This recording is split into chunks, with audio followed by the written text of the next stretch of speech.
conservation and housing sectors. Joining us on our policy panel today are Sean Keogh, Senior Policy Advisor at Partnership for Strong Communities, Amy Patterson, Executive Director of the Connecticut Land Conservation Council, and Denise Savageau, President of the Connecticut Association of Conservation Districts. If you'd like to learn more about these organizations, we've included their mission statement on the agenda. Unfortunately, Pete Harrison from Desegregate Connecticut came down with COVID over the weekend and won't be able to join us today, but we do thank him for his help in planning this panel discussion. Moderating today's panel is Marianne Malahi, President and CEO of the Community Foundation for Eastern Connecticut. So without further ado, I'll let Marianne take it away.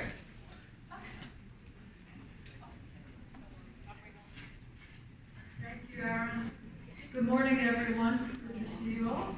Glad that we have a beautiful day outside. We have to drive in snow and rain and whatever else Connecticut provides. I thought I would just lay the context that helps me think about the work that we do in one space as opposed to thinking of it as narrowing two spaces. So on the one context that I think about is land in this country, how it was acquired, who owned it, who paid for it or didn't pay for it, and how it has been valued or disvalued depending on who lives on it, etc. And I think it's really important for us, especially in Connecticut, with our history, to think about that, to think about both the lack of reparations or any payment for land stolen, but also to think about populations that were intentionally deprived of acquiring wealth by owning land and property. And that's important to remember, especially in the context of land trusts and the work that they do.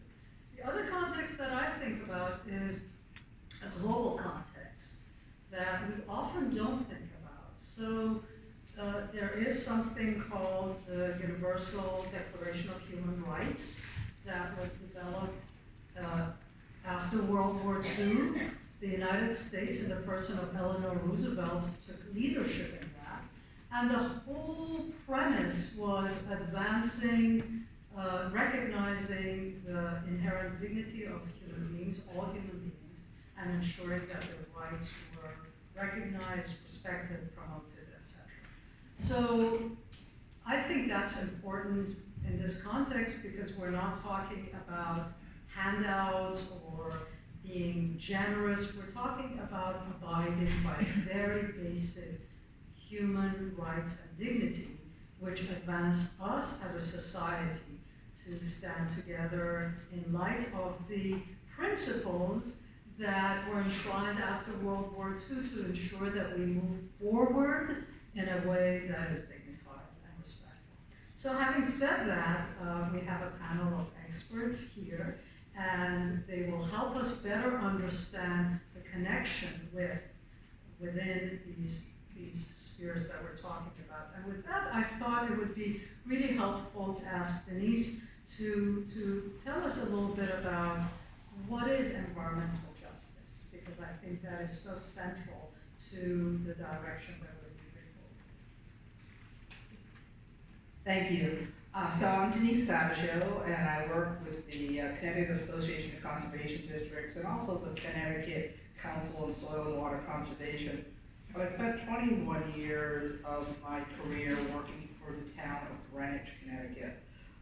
And justice issues are at the forefront of what we do there and working in land use. And in a community that most people think is very affluent, they didn't realize that we have quite a bit of affordable housing, even though we don't meet our affordable housing goals, and many challenges. When we're looking at environmental justice, it's about who's located in the floodplain. It's about who has access to open space. A lot of times we define environmental justice from a pollutant perspective, like who's overburdened from an air quality perspective, who doesn't have access to clean water. But a lot of times we forget all those other types of things we need, and we started hearing about that. who has access to clean energy on their rooftop, who has access, how do we make sure that we have, they're part of the green economy, if they have access to the green jobs that we're looking at now with energy efficiency jobs and putting rooftop solar in. So when we're looking at environmental justice, it's a huge topic, and I think the relationship between environmental justice, I think, is one of the reasons, between environmental justice and social justice. So when we talk about things like housing, this intersection is really important.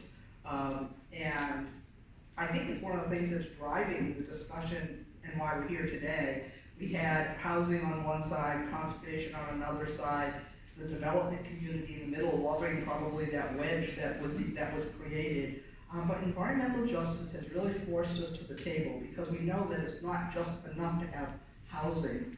We need to have just housing. We need to have housing that is done correctly. We don't want to have the percentage of affordable housing, for example, that is located in floodplains in the United States is incredible. And I've had been working on that here in Connecticut. Why would we put affordable housing in a floodplain? You know, that makes no sense to me. So I'll leave it there and let folks have more of a discussion. But I think it's really, really important. And again, I think environmental justice and our understanding of that is one of the things that's driving this discussion today. And a question that maybe would be helpful for all of you to address is, we know climate change and adaptability is going to impact all our communities, and clearly with respect to affordable housing, with respect to land conservation, it's going to be a big issue. But here is one area where you could actually see resilience with the partnership that will come about between land trusts and initiatives to advance affordable housing.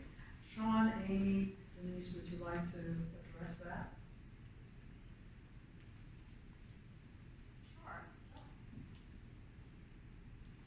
So we have about 130 land trusts in the state, and collectively they have conserved at a minimum, and this is based on the Land Trust Alliance census, which is only as good as that many land trusts that participate. So at a minimum, about 204,000 plus acres. And land trusts are in every community. For the most part, if there's not one in your community, there is one in your region or more. And they have, they range from all volunteer to staffed. Again, they can be a single town land trust, they can be a regional land trust, and we have statewide land trusts. And what they have is a knowledge of the land in the community and the region. And so when I think about the intersection of these issues, I think about what land trusts can bring to the table. They can bring the land that they own, but they can also bring the land that they want to own in terms of their priorities. And they also can bring a knowledge base about where we should be focusing development and where we should not. And if you look at what they can bring to the table, and you look at that, you put that in the perspective of the broader community and the holistic needs of what is going to make a sustainable and economically viable community, that is critical to resilience.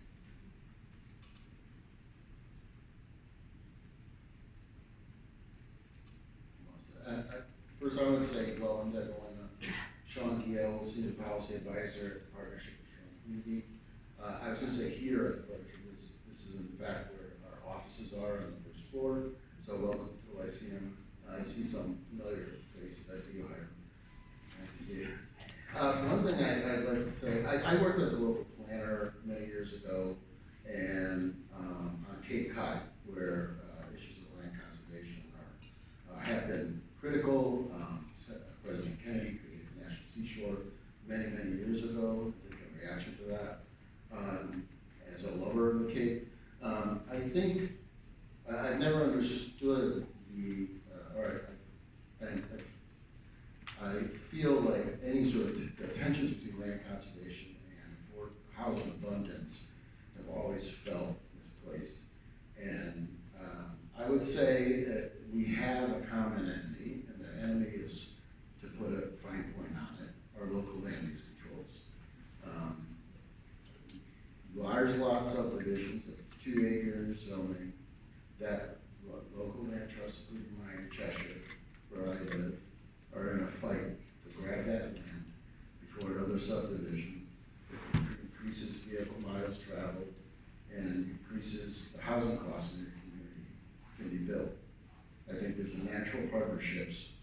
to ensure that we use our land wisely, that we improve our housing quality. We know in Connecticut we live in some of the oldest housing in the country. Not all these homes are beautiful colonial antiques. They're homes that would have been retired or repurposed or adapted for other uses when we naturally built the new homes to accommodate our residents. So I think there's really a lot of room for conversation about how to expand not just affordable housing, but what I would call lower cost housing, housing on smaller lots, housing with smaller square footage, new housing that's more energy efficient. In the centers of your villages, the way, honestly, Connecticut was built up until, probably shortly before my birth, but now gaining in years, this is the way we used to build neighborhoods, and people want those neighborhoods. So I think we're natural allies, and I hope we can grow those allegiances together. Yeah, so let me just finish off with the climate justice. And it's just a subset of environmental justice. We know that climate is changing, it's exacerbating the problems we have. So if we put houses in floodplains, particularly in the coastal floodplain where we're seeing sea level rise, we have challenges. One of the things we don't often talk about, because we always like to have those real emergencies like a major storm event, a hurricane or whatever, is the heat island effect and the heat problems that we're going to have. And so the relationship between climate justice and making sure that we have access to open space, that we have access to urban trees and urban forestry in our urban centers. We need open space everywhere that looks at that. We have problems, we're looking at water quantity challenges. We had a big drought this year. Everybody, I think, is aware of that. How do we make sure that we have water and adequate water? And making sure that we're making those connections now between urban communities and rural communities, where places like Bridgeport and New Haven and Hartford, where is your public drinking water supply? So how do we make sure that we're working to make sure that we have adequate drinking water in public spaces like Hartford and Bridgeport, but where the water supplies are in the rural communities adjacent to them, and why should we protect them? So how do we work on that? How do we look at forest to faucet? So I think the relationship, it gets into, again, those environmental justice, and I think looking at the ecosystem services provided by open space in our forest land, and providing those ecosystem services, and making sure, again, that we're dealing with that. From a housing perspective, the other thing is, a lot of times we talk about climate, and we're talking about climate mitigation, the focus is on energy mitigation, and we certainly, I talked about that, we need to have access to clean energy everywhere, not just on the folks who can afford to put it on their roof. Why don't we? And they mentioned in New York that they're requiring all affordable housing to have, be energy efficient and have access to clean energy. That's when we're talking about a policy, that should be a policy in Connecticut. So those are the types of things we want to be looking at when we're dealing with climate justice or whatever, in particular when we're looking at housing. How do we make sure that all those ecosystem services we need that really came to light during the pandemic, right? How important was open space during the pandemic? How important were some of these other things? How do we make sure that all those environmental justice, climate justice issues are addressed at the same time we're looking at the housing challenges? Yeah, I just want to build off of a couple of things, but most particularly what Sean said about, with our local zoning policies or local land use policies. But first I want to emphasize again the value of land trust to this conversation. Again, we have over 100 of them, close to 130, and we have that ability to work across, because land doesn't know any political boundaries, and we have that ability to be looking at landscape scale, not only conservation, but landscape scale ability to be addressing some of the issues that we're dealing with in each and every community. And Denise touched upon that very quickly though, about, what did you say, forest to faucet, right? And so making sure, if we're looking at the value of land holistically and its impact downstream or wherever, that is something that needs to be part of every conversation, including when we are talking about where and how to develop. And land trusts can really help with those conversations by bringing their expertise and their knowledge base about the conservation values, the ecological values, and the other values that are part of their landscape in their service area. The other point is just about access, and I think that when we're talking about smart growth, and the traditional way of looking at smart growth, which is when I was practicing law, it was really again about concentrating development in and around the transit centers where there is that infrastructure available. And that is a good thing because we want to, in the one hand, because we want to make sure that we are avoiding fragmentation of our forest and farmlands that are generally located outside of those concentrated development communities. But what that doesn't get to, and this to me is really one of the challenges of this conversation, is making sure that, yes, we need local green spaces around those more concentrated developments, but we also need to make sure that everyone has access to the other green spaces that are farther away. And that really goes to our transit system. And so it's such a multifaceted conversation, and the solutions also have to be multifaceted as well. Could you continue a little bit on that, Amy? We know that the state has $6 billion from the infrastructure bill. How can we collectively take advantage of that to make sure that that comes into a resilient building community where land is conserved and affordable housing is present? And Sean, if you could also comment on that. So I talk about money all the time because, land trusts, when you are conserving land, you really only have one major pot of money at the state level, and that's the Open Space and Watershed Land Acquisition Grant Program. And I think we have a tendency to take that one fund and try to expand it to address more and more issues. And my feeling is, particularly now with the influx of the federal funding, it gives us an opportunity to think a little bit more creatively now at the state level in terms of coming up with new and different funding sources. And to the credit of DEEP and the commissioner, they're doing that. I mean, we have an urban tree planting program now, $1 million of the RENTI funds, the regional greenhouse gas initiative money is going towards that. So it's starting to step back. To me, it's stepping back, looking at the availability of the funding, moving quickly because it's not going to last forever, and establishing programs that can address some of these issues in a way that doesn't dilute the effectiveness of the programs that we already have in place that are for very specific purposes like conserving land. And we should keep those programs intact, and we should invest more in those. But we also need to make sure that we are incentivizing some of the issues that we're talking about today. And that could mean new creative programs and partnerships, maybe with the Green Bank, talk about that,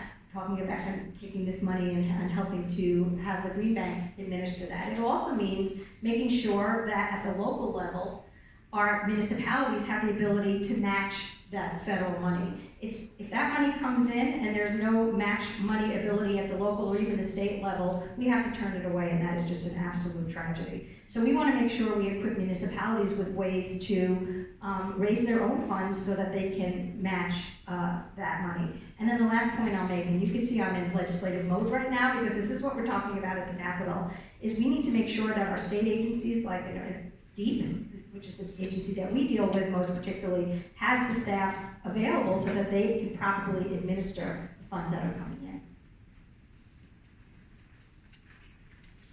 When I think of housing policy, and which I know something about, and conservation land policy, which I know a lot less about, I see the intersection in terms of infrastructure being around sewer and water systems.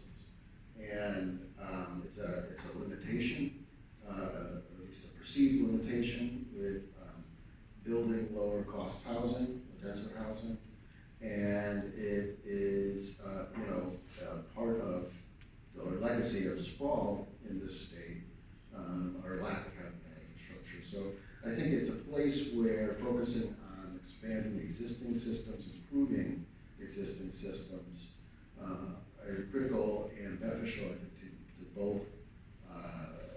both advocacy areas. And when, just to speak a little bit about executive agencies that you brought up. Pete, I think we suffer as a state from not having an office of state planning, broad state planning. No one does that in the state. No one has that responsibility. For someone from OPM here, I apologize, but you don't do that. You're a budget organization. There are people in many agencies responsible for planning, and they're doing good work. It is not a coordinated office across the state, and I think the state, our land conservation, our economy, our housing, we would be better served if we had more coordination at the state agency level. If I could just add in, there certainly has been discriminatory zoning, but I think we need to look at zoning and other land use regulations as a tool that we could use. How do we change zoning to make it work for us? And there's been a lot of discussion that's just like, oh, if we just increase the number of lots, we'll increase the affordable housing. Well, that's not going to work in a state like Connecticut with land values. So what do we need? We need new economic models. We can use zoning. So for those of us who've been working in land conservation or watershed management, we've been talking about cluster zoning or open space zoning forever as a tool. And it's not used in our communities the way it should be, where we put more houses on a little bit of land and then we preserve land for open space. Maybe we're starting to look at that model with a community land trust model. How do we embrace cluster zoning? Give it a new name because it was kind of sabotaged as meaning high density. So maybe we need to call it sustainable zoning, so that we're looking at how we do this.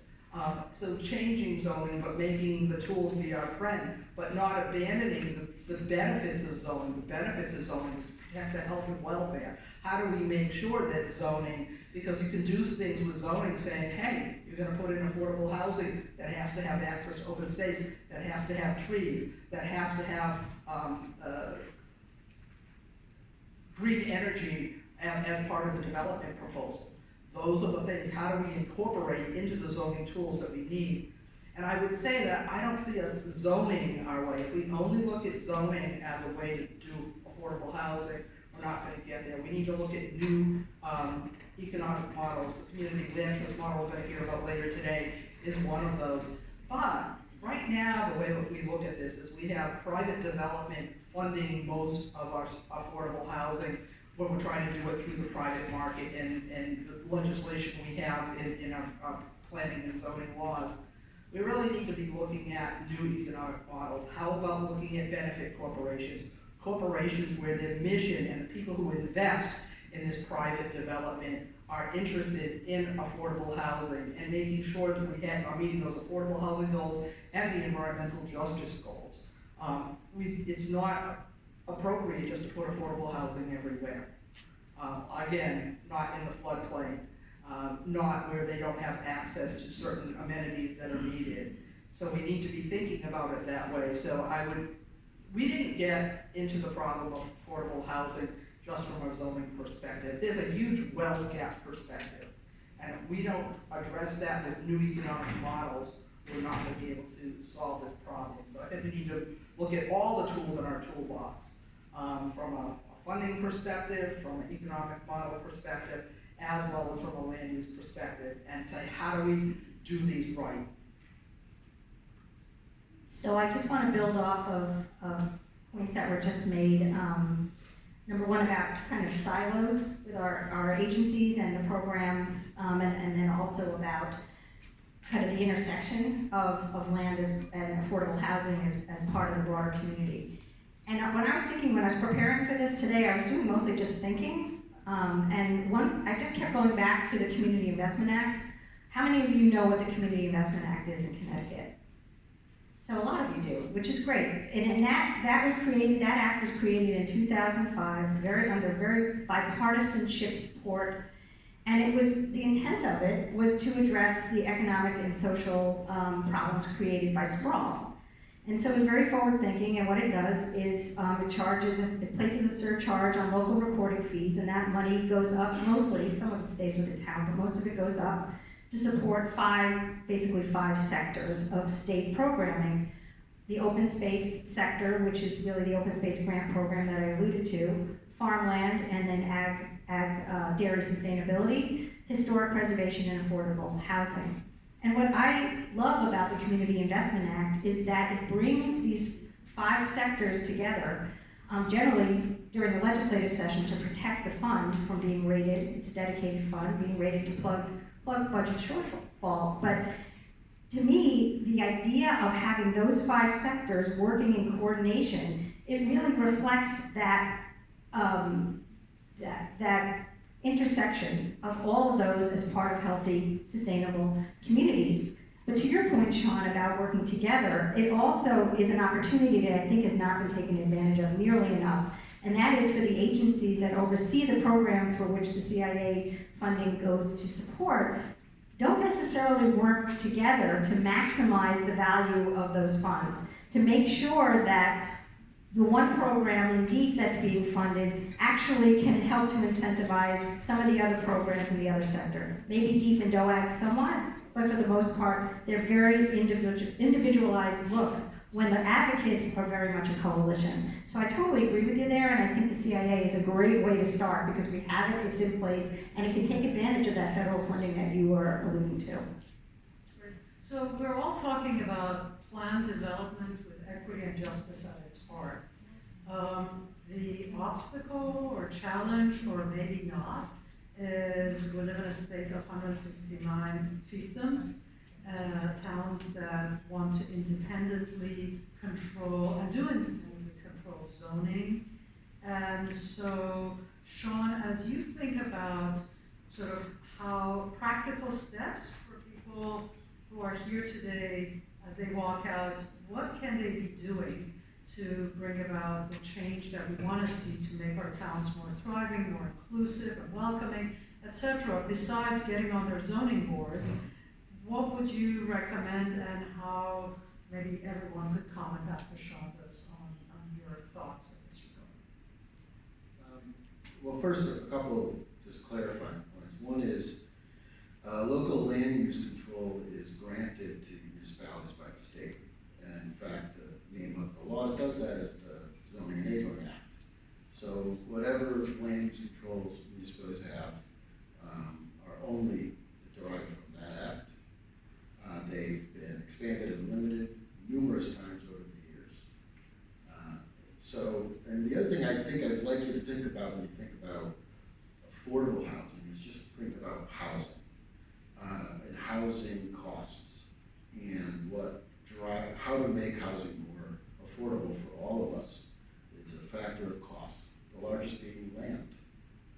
But there are many other costs associated with that, including sometimes improvements that we may ask of new developments that we don't ask of the rest of us. You have to remember every one of those things, while beneficial to the society at large, increases the cost of home construction. Whether that housing is income restricted, subsidized, or otherwise, or just plain old market rate housing. Housing for one part was much more affordable many years ago because it was built on smaller lots, and it wasn't built to the standards we want built today. So I'd like you just to keep that in mind when you think of solutions.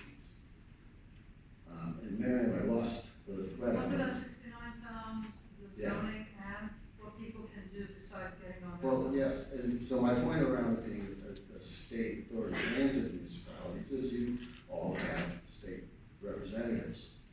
And if your local planning and zoning commissions are not behaving in a manner that you think is appropriate, in addition to letting your local officials know that, you should let your state officials know that if they are not good stewards of state land use policy, because that's what they're charged with, then you should let your legislators know that.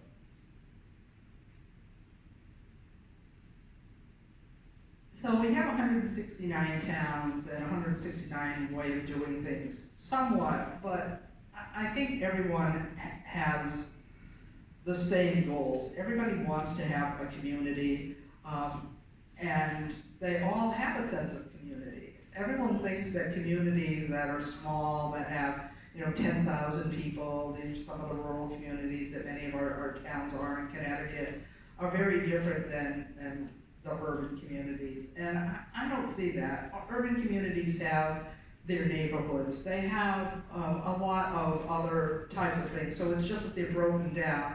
When I talk about the town of Greenwich, for example, people, that's always held up as the standard, like, oh my God, 63,000 people live in the town of Greenwich. It's not a little small community, and there are not 63,000 millionaires in the town of Greenwich.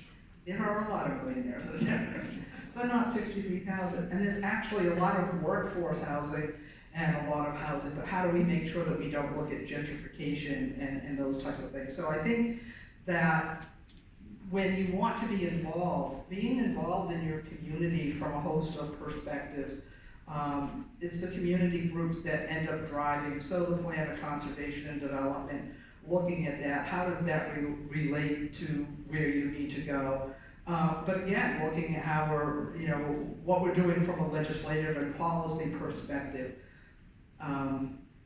We need to be looking at these economic models. We need to be addressing the real challenges of what this wealth gap means. So balancing those social justice issues of housing, jobs, healthcare, all those other affordability things. That's all part of making sure that we end up having just communities and making sure that the environmental piece of that is there as well, so environmentally just. And I think it's important understanding, again, those relationships. So when I'm thinking about 169 towns, I'm thinking about, are we having a dialogue between the city of Bridgeport and the city of Weston and Easton, where the public drinking water supply is?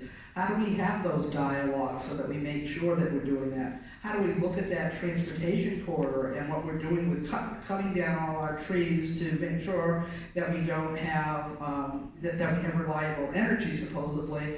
But what does that do for the air quality in a downtown Bridgeport when we cut all the trees on the I-95 corridor? And do we need to be looking at those? So how do we make sure that we're doing all of this correctly and also, addressing this issue of affordability from the housing perspective? And that's why I'm a really big advocate of looking at new economic models.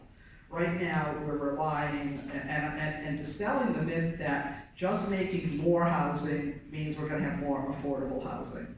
I think there's a disparity there. That's not just increasing supply. That's what we've been trying to do for years. That's not going to get us out of this hole in a state like Connecticut. We need to really be looking at how do we do affordable housing, and also talking about it in two different concepts. One is workforce housing, and people who want to get workforce housing, entry-level housing, getting people into the housing market, as well as we have a sector of our population that is never going to be there. We have that vulnerable population, whether they have a disability, low income, extremely low income, and when I'm talking about disability, it could be a mental disability, it could be a physical disability. We have people who are never going to be able to support themselves. So how do we make sure that we take care of that really vulnerable community when we're talking about housing as well?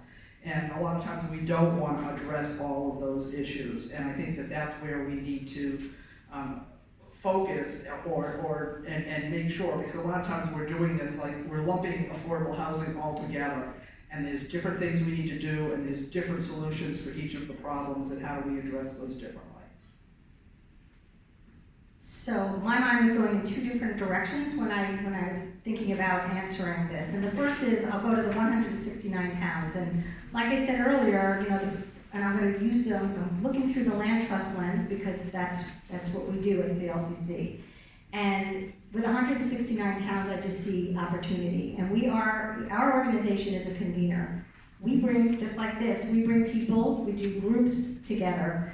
So one thing that we can emphasize from, breaking down that barrier of the siloed individual towns is for land trust, we have in Connecticut these regional conservation partnerships, which are outstanding avenues for bringing land trusts and their communities together and looking at land on that landscape scale and starting to evaluate how to address problems regionally that will then impact, as you're saying, some of the towns that might be outside the region, completely or within the region. So looking at things from a landscape scale, I think, really helps, and getting people to think that way really, really helps.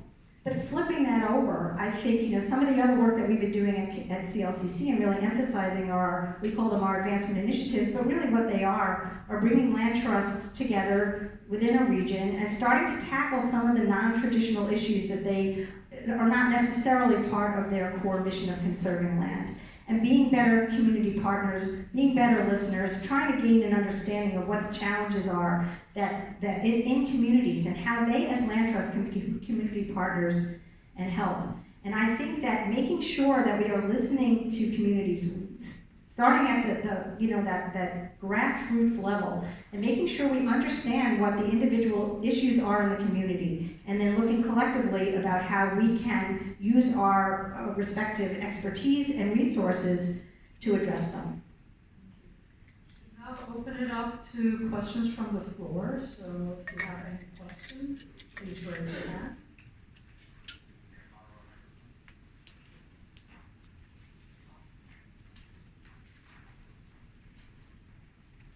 And if you can introduce yourself so our speakers know who you are, that would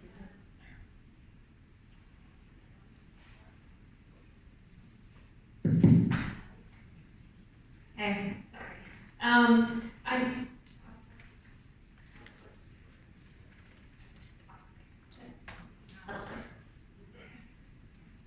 Michelle.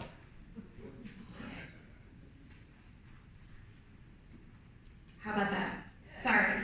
I'm Jocelyn Ayer. I'm the director of the Litchfield County Center for Housing Opportunity. Sean and I go way back. And I was hoping there would be a little discussion. We're going into a new legislative session, just started. I was hoping there'd be a little conversation about this legislative session and what proposals might be out there that, again, can be supported by both housing groups and conservation groups. I heard, in a comment earlier, something about that Connecticut has a fair share policy. That is not my understanding, that a fair share policy exists.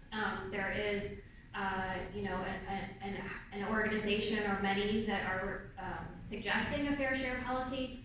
But what I was hoping was that Sean, who I think of as really the guru of the state's expert on the Affordable Housing Appeals Act and 830G, which I think is what some people refer to as a fair share policy, or sometimes it's referred to as a state mandate or a requirement for 10% of our housing to be affordable in each of our communities. I was just hoping Sean could talk a little bit about that, because lately I've heard kind of a misconception that it's not 10% of the housing stock, but 10% of the land area.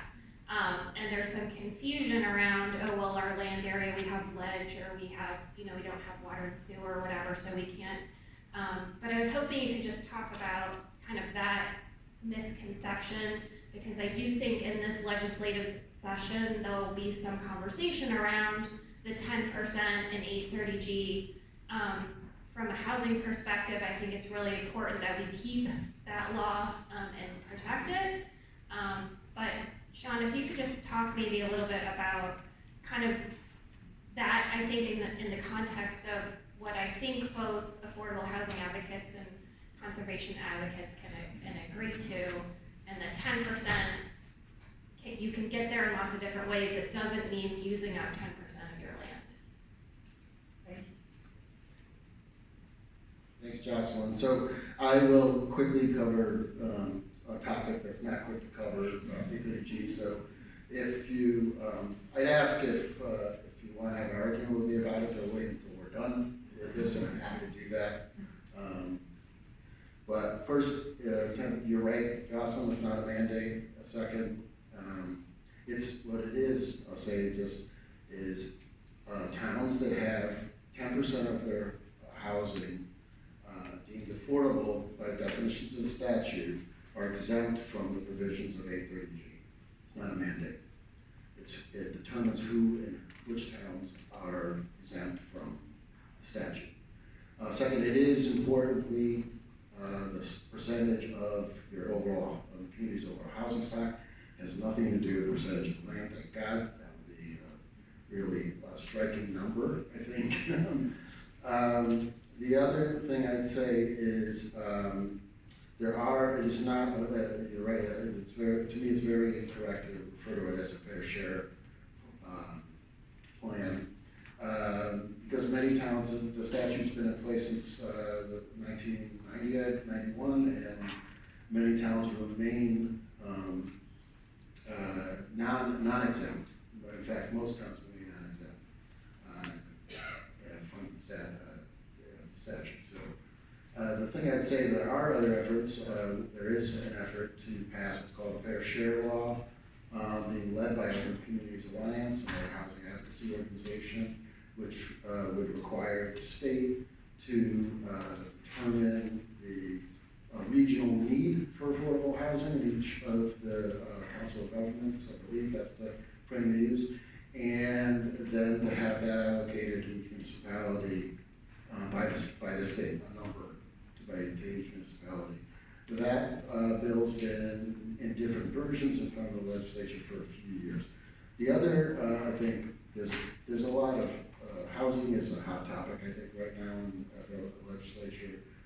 But another effort, Pete Harrison, who's not here, is the director of Desegregated Connecticut. They've been around for a few years, focused largely on land use and affordability, and the intersection of that with racial segregation in our state. Their proposal, this session's called Work. I always get the order confused. Work, live, right. Am I thinking it right? Yeah.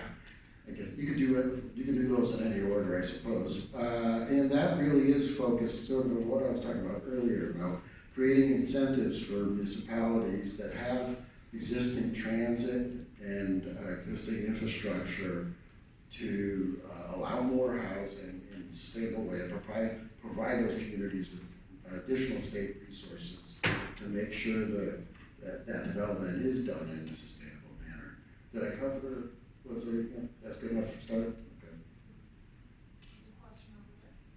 Yeah, so just let me just one is that the section 830G that deals with affordable housing, one of the challenges is it relies on the market to do that. So you have this, but you have to have somebody come in as a developer and say, I want to put in this type of housing. And so that's one of the reasons that I'm looking at not just addressing the zoning, but the economic model, because you're relying on the private market to come in, and that's where if we supported a private market and made policy at the state level or whatever, that we had people come in like with a benefit corporation, where they're still a private investor. If you know what benefit corporations are, Ben & Jerry's a benefit corporation, Patagonia is a benefit corporation. There's some others like that, and they are using this for affordable housing, where you've got socially responsible investors coming into this market and making sure that we're doing affordable housing and doing it right, and they're not there just to make a profit. So it's not just about that driven. So I think where we don't want to get rid of the Affordable Housing Act at the state, we need to look at it, but we then need to say like, okay, how do we make it work for us better? So that's where I'm looking at what we need to do. And there's not, at this point, there's not really a discussion on what do we need to do to make that law work better for us. So that's where I'm, they're looking at zoning, but not 830G per se. I just want to clarify, we're talking about the supply of affordable housing in the state. 830G considers different categories of housing. Housing that's government assisted, housing in terms of what you might think of as public housing is a good example of that. Folks with rental vouchers, people are familiar with Section 8, that type of thing. Mobile vouchers you can use in the private market. One that's often forgotten, single-family homes that have government-subsidized mortgages, such as through the USDA in more rural areas and through the Connecticut Housing Finance Authority. The last category is deed restricted housing, which makes up the smallest percentage of affordable housing in the state. My math, without having a calculator in front of me, I think it makes up about 3% of the supply. That number includes, but not exclusively, affordable housing that was built through A30G. It also includes many communities, and particularly in Fairfield County, have what's generally called inclusionary zoning, which requires developers to internally subsidize a percentage of the homes that they're building in their apartments, 10%, 20%, depends on the community, and deed restrict those to certain income levels. Those are also included in that category. So let's try to keep in perspective when we're talking about affordable housing that A30G makes up about less than 3% of, but takes up about 99% of the conversation, when we still have 1 in 8 households in the state that spend more than 50% of their income on their housing. And I totally agree with that, and that is why I was saying when we rely on A30G, and there's a lot of discussion about it, so I was just saying when we talk about this as though that's gonna help us, that's not where we need to go, and we need the state to step up and think of other solutions besides A30G. That was my point. I'm gonna encourage this conversation to continue after this so that we can take one more question. Go ahead, sir. Okay, I'm just, Andrew, I'm just a local citizen in Hartford here, worked on Minnesota. I think the elephant in the room in past, and I think it's still current, is the over-reliance on property tax. And when you're a town manager, and somebody says, I'm gonna build a big house so you don't have to educate so many kids, it is very difficult to say no, if not impossible. So, I mean, which would have to be, you'd have to raise money elsewhere with an income tax or something. I'm not sure I want to run for office saying I'm going to raise your income taxes. It didn't work too well for Governor Whitehead, right? Any other questions before we have the panelists? You mentioned the Zoning Enabling Act. Was there some opportunity there for maybe restructuring how we do things in general? Yes, and that, like I mentioned, that act's been amended many, many times since it was enacted, and as recently as 2021. One of the amendments at that point would allow require towns to allow accessory apartments in a certain manner, so in-law apartments, that type of thing. But it critically included an opt-out provision which allowed towns to choose not to follow a state law. As a rule, I would say that's not really a good model for enacting state law. But so yes, it happens fairly regularly as recently as 2 years ago. One last question. There we go. Yes.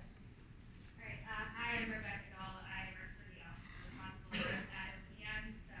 Apologies. No, I was gonna say, I honestly, Sean, I agree with you. I'm one of 3 people in the office responsible for OPM, this is a state planning office, as you can get, which is tough. So, just on a sidebar, if I'm allowed to borrow some airtime here, I would highly encourage folks here to, listen into the planning and, planning and development committee meetings, to consider testimony there.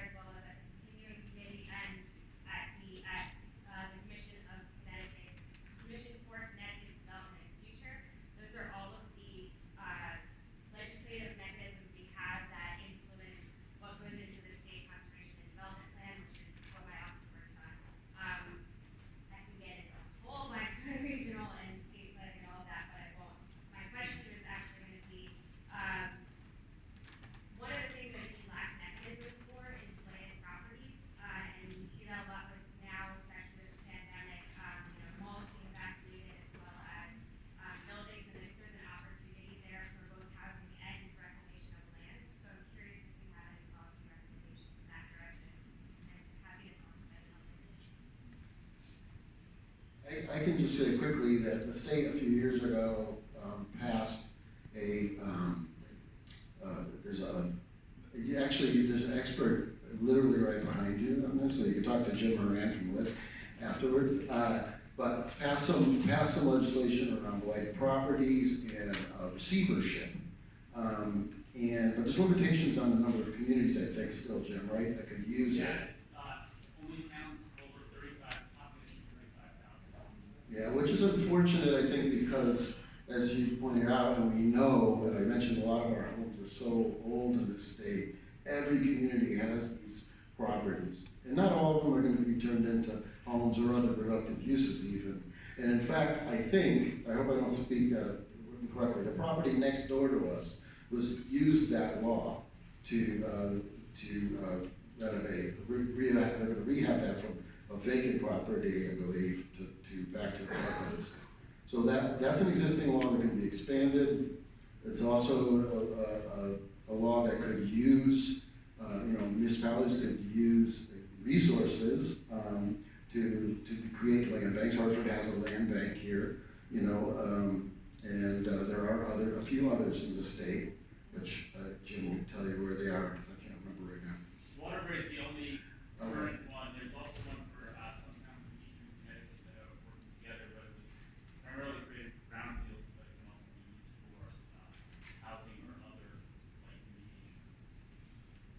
Yeah, just a couple of things. When you're looking at that, I think one of our big challenges is when we do restore blighted areas, we need to look at gentrification. How do we make sure that we have policies in place that don't create that problem? I mean, we want affordable housing. Gentrification can be a problem. We need to really support mixed-use housing and mixed-use neighborhoods.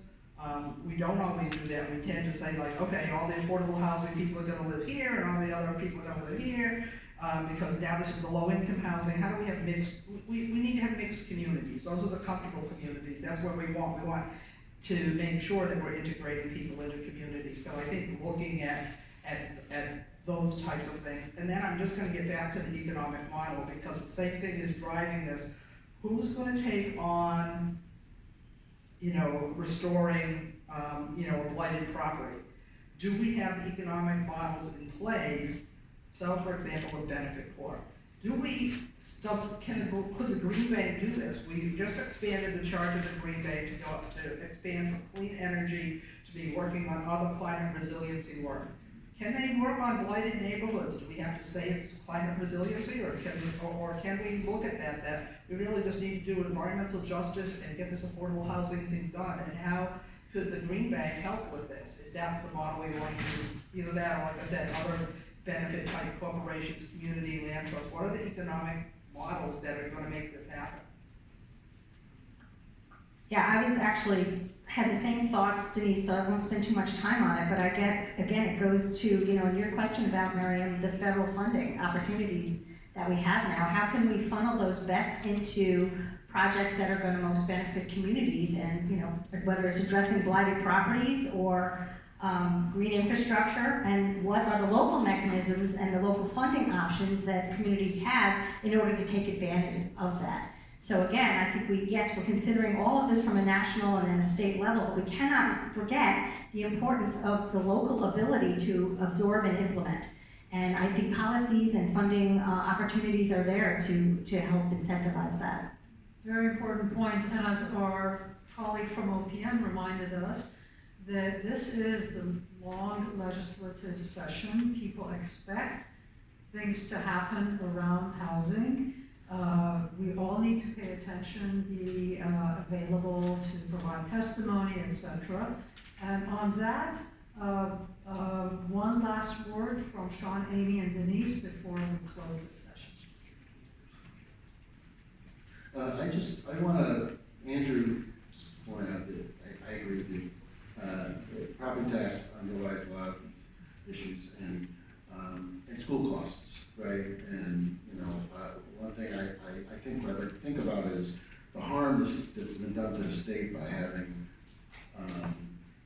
focusing on the property tax and also having our school districts largely mirror our municipal boundaries and what that's done for communities like the one we're sitting in right now.